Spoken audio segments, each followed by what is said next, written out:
Sifting through ashes, searching for signs of life, or maybe even just a memory of it. Might they find a photo album unsinged, a truly fireproof safe that protected all their documents, a wristwatch blackened but still ticking? Probably not. More likely, they will find nothing but soot-covered bed springs and a heap of ashes where the dining room table once stood. Sifting through the ashes, searching for signs of life. The devastation in Paradise and other California towns is unimaginable. Fires raced faster than cars down the expressway. Search and rescue teams reluctantly became evidence-gathering teams, since the only thing that survived the fire are bone fragments and tears.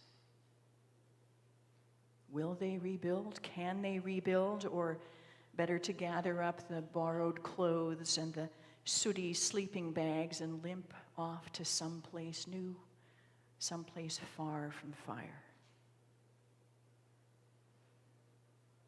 Sifting through the ashes, searching for signs of life. Both the Old Testament and Gospel readings this morning hint at a similar search. Though written centuries apart, they each reference a time of unprecedented tumult and terror. Daniel's audience faced persecution from the mighty armies of Antiochus Epiphanes IV, a brutal turn of the millennium tyrant whose greatest desire was to destroy the Jews. Daniel writes to them, "There shall be a time of anguish such as never occurred since nations first came into existence." Daniel was right. In fact, Daniel's audience in the 2nd century before Christ would be submitted to all manner of horror, and when it was over, they would be little more than dust and ashes. Jesus moved through the world in a similarly troubled time, though more than 2 centuries later. And though today's exchange about the grandeur and durability of the temple took place early in the 1st century, around the year 30, years before the temple would actually be destroyed in the year 70, Jesus was not a seer or a mind reader. Jesus was an astute sniffer of the political winds.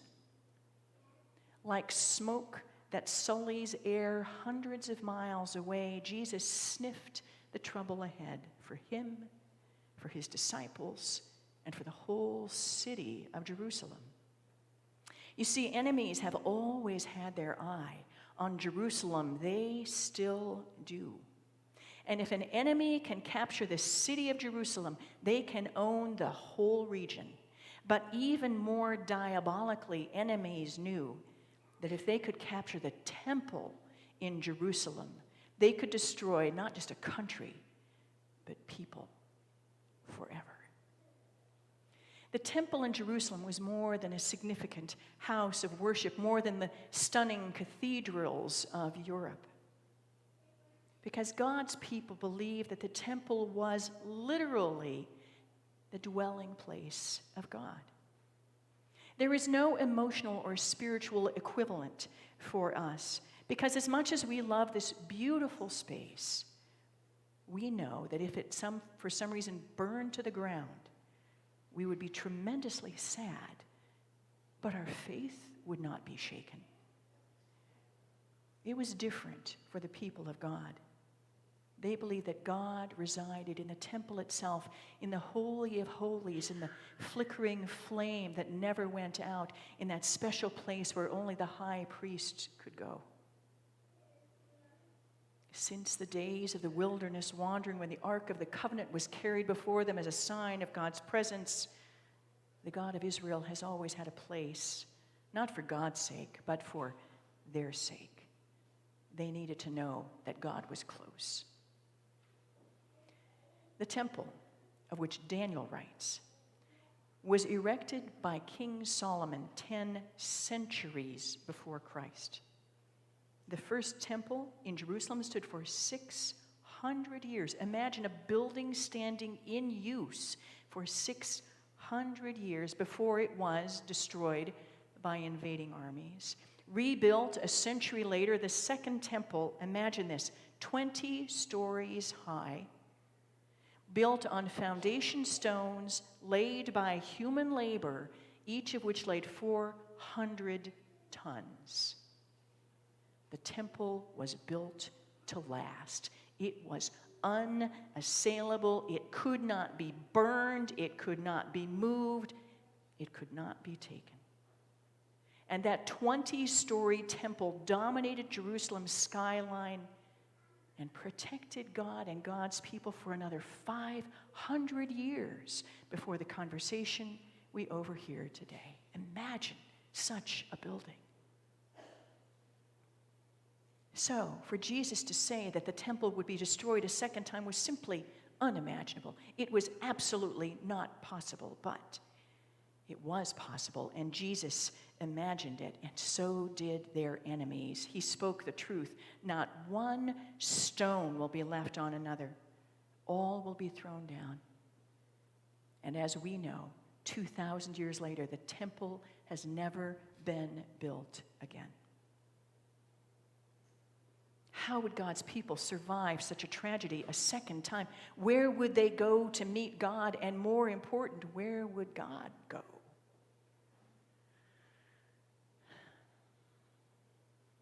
Sifting through the ashes, searching for signs of life. I fear that we have grown hard. We've developed a callous to unspeakable tragedy. The recent discovery of mass graves in Iraq barely made the news. The displacement of millions of refugees all over the world, well, that's too bad. Shooting victims and venues, too many to count. Somebody ought to do something about that. Hard to imagine. So easy to forget. But the climbing casualties in California's fires trouble even the most jaded among us. And metaphors abound.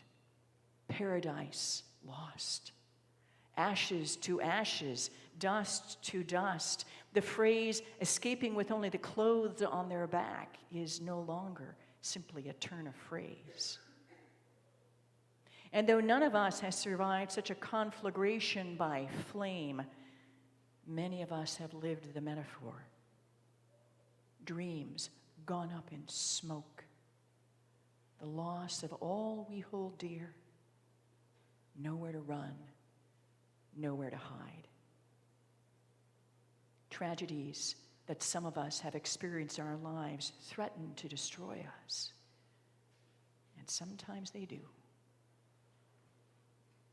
God has survived such tragedies as well. As I watch footage of cadaver dogs and white-suited searchers poking, sniffing through the ashes, I cannot help but imagine God doing the same, sifting through our ashes, searching for signs of life. Because God created us with such hope, loves us with such incredible passion, but has been disappointed again and again as this beautiful thing that God created gets torn apart. Built to love, we love to hate. Designed for community, we isolate one another ourselves until we speak only to those who agree with us. Voices made for praise, we raise them in anger and accusation. Will God find any fragment of the people we were made to be? Will God uncover any evidence of the life that God desires for us? Yes, God's dreams for us have not died, and God never stops searching. When we gather here in this admittedly temporary sanctuary, we are for a moment the people God intended us to be. Regardless of political opinion or social status, we pray with one voice. We eat at one table. We hope one hope. When in our daily lives we do justice, when we love kindness, when we walk humbly, we can see the walls of God erected around us and all who are in danger. When, as the writer of Hebrews urges, we provoke, the word provoke is to poke. When we poke one another to deeds of love and kindness, we stand on an unshakable foundation. All temples fall. Fire always wins. And we always disappoint one another and God. But day after day, century after century, God sifts through the ashes, restoring life when all seems lost.